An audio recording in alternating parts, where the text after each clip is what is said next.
हरे कृष्णा।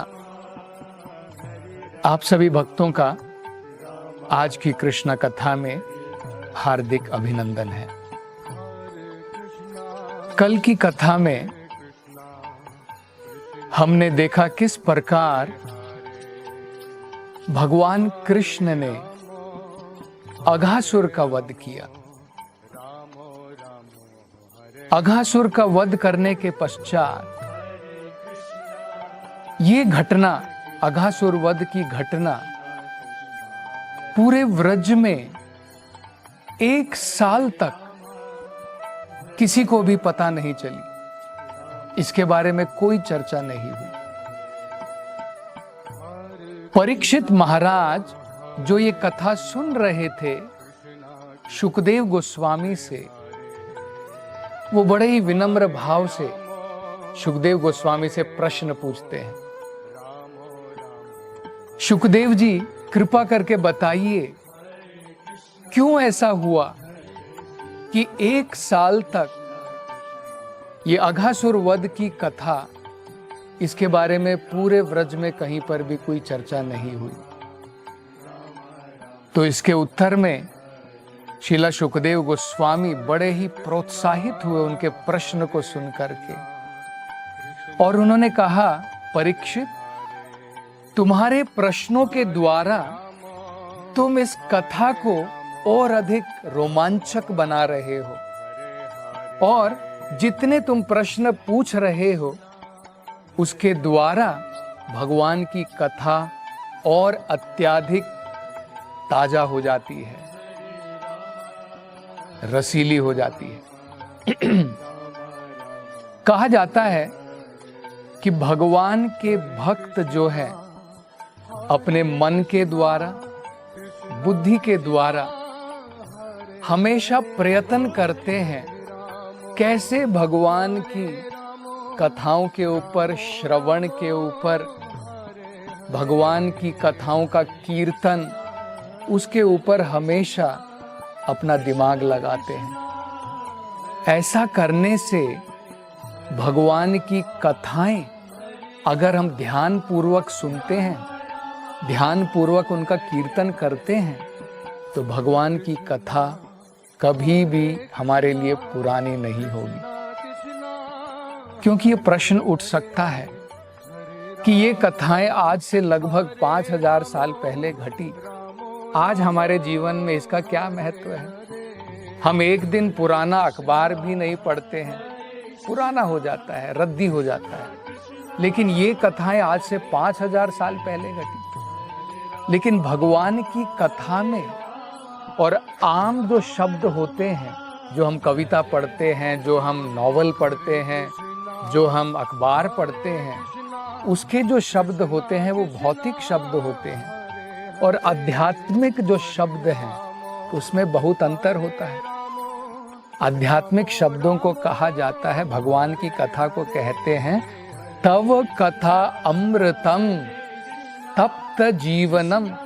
भगवान की कथा अमृत है, उसके अंदर में चेतना है, इसलिए उसके अंदर में जान है, वो पुरानी नहीं होती है। लेकिन जो हम लोग बाकी कथाएं सुनते हैं, बाकी जो अखबार वगैरह पढ़ते हैं, वो कुछ समय के बाद में आप पढ़िए, आपको दोबारा पढ़ने का उसका जो है मन नहीं करेगा।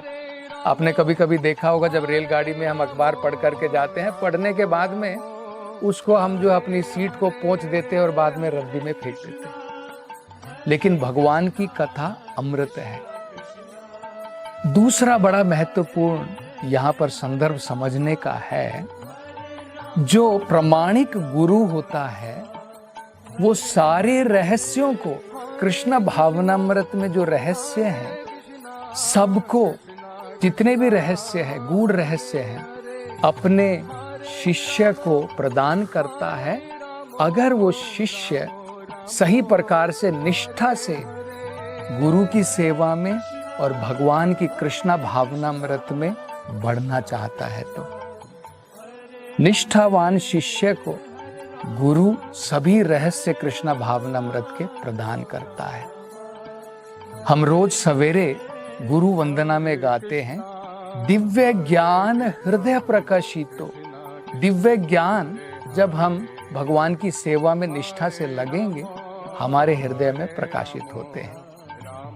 तब शुकदेव गोस्वामी ने परीक्षित महाराज से कहा, मैं इसका रहस्य तुम्हें जरूर बताऊंगा।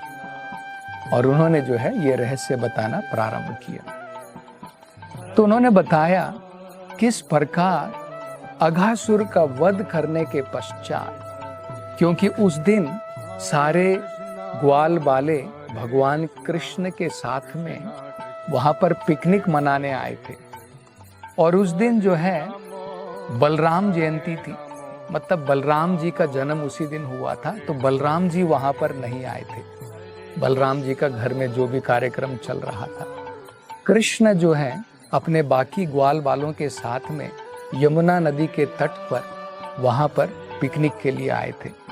तो अघासुर वध के पश्चात में भगवान कृष्ण सभी ग्वाल बालों को यमुना नदी का तट दिखाते हैं, एक जगह दिखाते हैं और कहते हैं, देखो ये जगह कितनी मनोहर है, कितनी सुंदर है।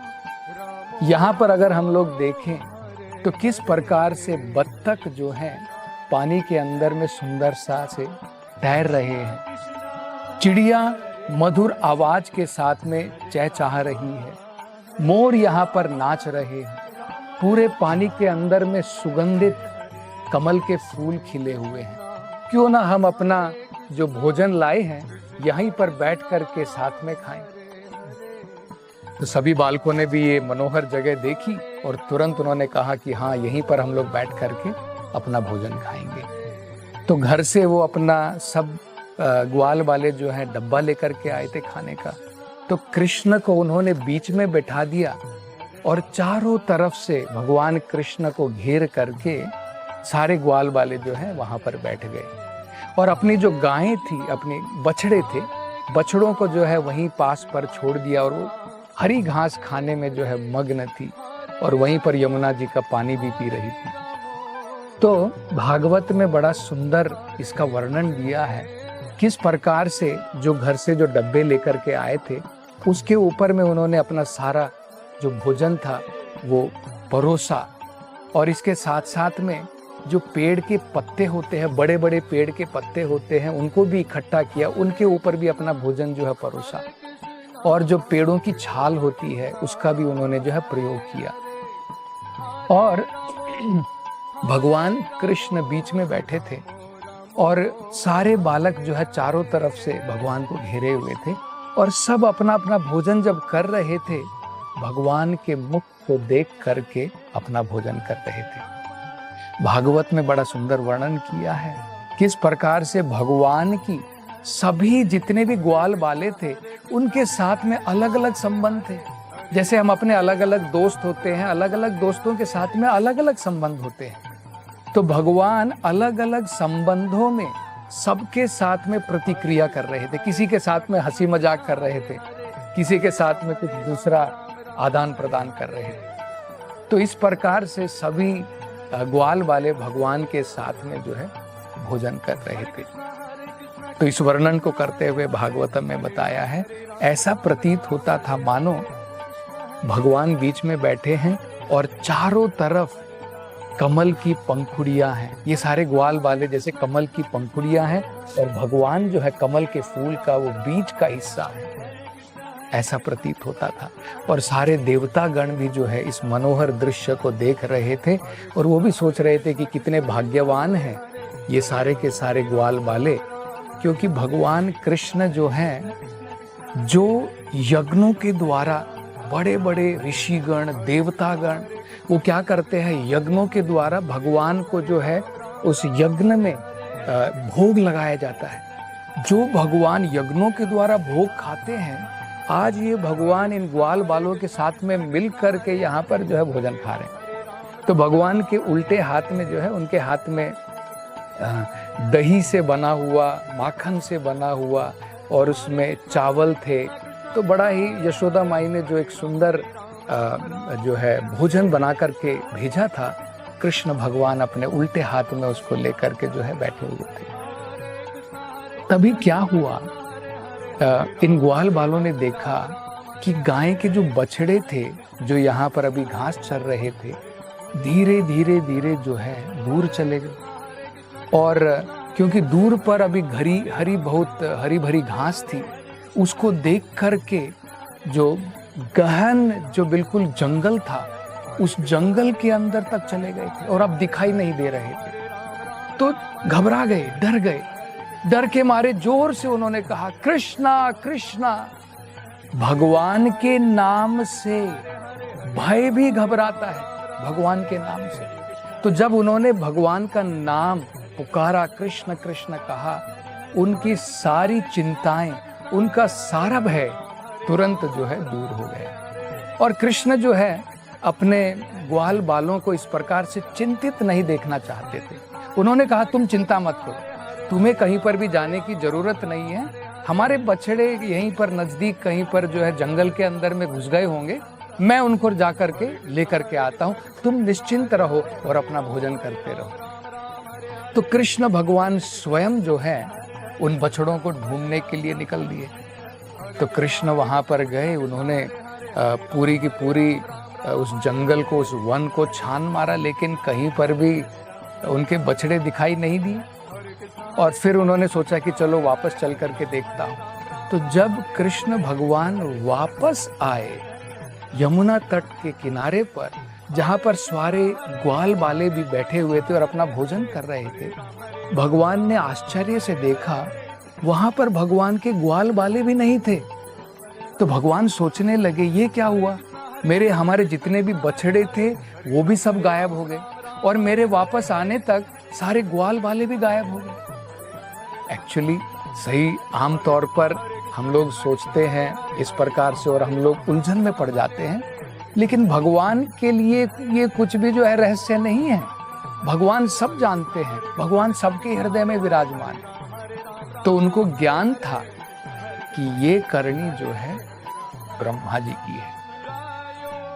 ब्रह्मा जी क्या हुआ था, जब अघासुर का वध हुआ था, अघासुर वध के लिए सारे देवता भी बड़े चिंतित थे और वो प्रतीक्षा में लगे थे कि कब अघासुर का वध होगा। और जब अघासुर का वध हुआ, सारे देवताओं ने ऊपर से जो है नगाड़े बजाए और ढोल बजाए और उसके साथ में जो है भगवान का स्वागत किया। तो ये देख कर के ब्रह्मा जी भी देखने के लिए गए कि क्या हुआ है।